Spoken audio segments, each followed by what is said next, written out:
If you're a bass player that tenses up a lot when you play, can't play the music you want to, or just can't develop any kind of speed in your technique, then you're probably making these three mistakes. So in this video, I'm going to show you what these mistakes are. I'll show you how to stop tensing up when you play, and I'll show you what changes you have to make to your technique to unlock a fast and consistent playing style. So what's the first mistake? Now, this is something that I've talked about at length inside my fingerstyle technique video workshop. So if you want to check that out and get more information, there is a link down in the description below. But getting back to this video, one of the most disheartening experiences you probably had as a bass player is finding out that the bass can actually be quite painful to play. Aches, pains, and soreness can arrive in a lot of different forms. Perhaps it's pains on your wrist, perhaps it's blisters on the tips of your fingers, it might even be soreness in this little thumb joint in here. It goes without saying that getting this kind of pain really sucks, but what can make it even more disheartening is not knowing why you're getting it and not knowing how to get rid of it. Now, by no means is this any kind of medical advice, but if you do want to stop getting aches and pains when you play, here's what you need to do. Get yourself into whatever position you are usually in when you play. So that can be either sat down to practice like this or stood up to play like this. Then start playing a simple exercise, riff, or song that you already know.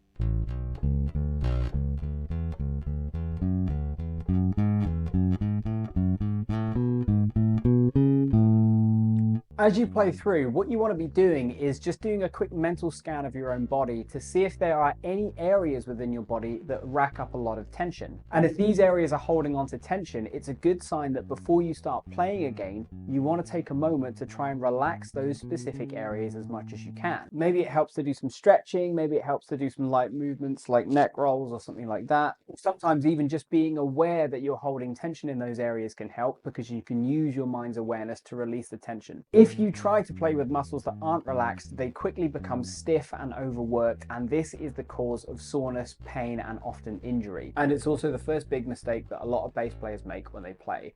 Not relaxing. But does simply relaxing more mean that all of a sudden you're going to become a really great bass player?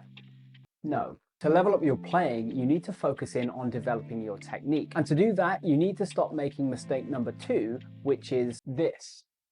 Now, despite what Davey504 might say, real bassists never use pick. There's nothing wrong with playing with a pick. In its own right, it's a great technique that all bass players should learn how to do. But the old cliche of real bass players don't use picks actually does have some truth in it. If you think back to when you first started playing the bass, one of the things you realized probably quite early on was that it was quite hard to play like this.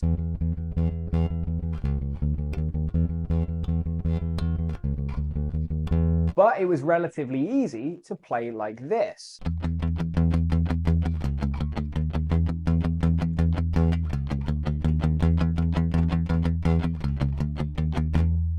Now, for this reason, you probably ended up doing something a lot of bass players do, which is using a pick much more often than your fingers, because it's much easier to pick up songs, riffs, scales, exercises with a pick. But the flip side of that was that anytime you had to learn a song that required you to use your fingers instead of a pick, you couldn't, because you'd unknowingly developed a blind spot in your playing. So if you want to overcome this blind spot, even out your skills, and increase your musical vocabulary as a bass player, here is what you need to do. Exercise, bass line, or riff that you can already play with a pick, and at a slow tempo, start playing it through with your fingers.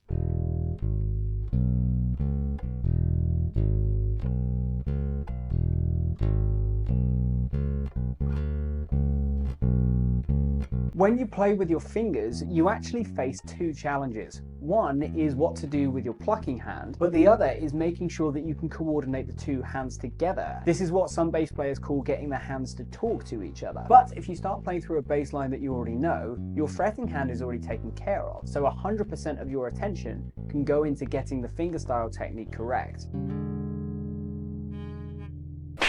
Bass players, particularly beginners, aren't encouraged by their teachers to make this kind of distinction. As such, they find fingerstyle technique too overwhelming and often end up using a pick as a way of avoiding developing their fingerstyle technique. Now, if you do this, it means that there's never actually going to be any fingerstyle technique in your practice routine, and you'll unknowingly be committing the second really common mistake of bass playing, which is relying on a pick so that you don't have to develop your fingers. So is that really all there is to it? To get a great fingerstyle technique, do you really just have to use your fingers more?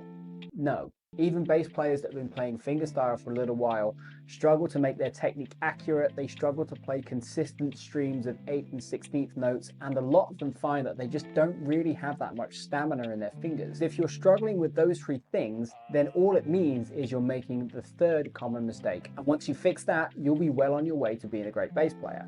So, what's the third mistake? Okay, see if you can spot it in what I'm doing here.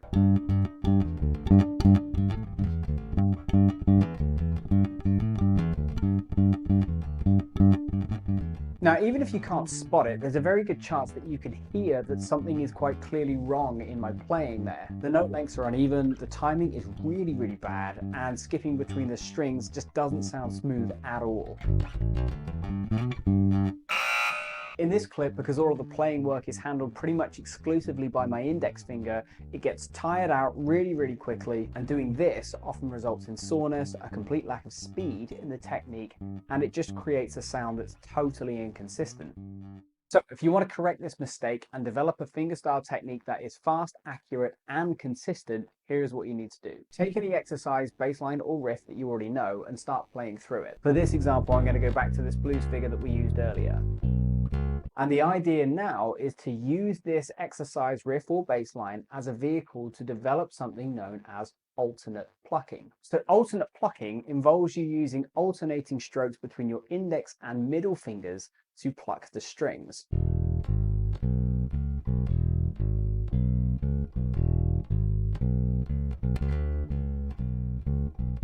And once you can do this, you'll stop making mistake number 3, which is over-relying on one finger when you play the bass. But all of this does now give you a new problem. If you want to build a consistent, accurate, and fast fingerstyle technique, alternate plucking is one of only 3 things that you really need to know. Now, to make sure you don't waste hours of time looking around YouTube and the internet to learn about alternate plucking and these other 2 things, I've done a full video where you can learn all about alternate plucking and the other 2 secrets of really fast fingerstyle technique, and you can watch that video up here.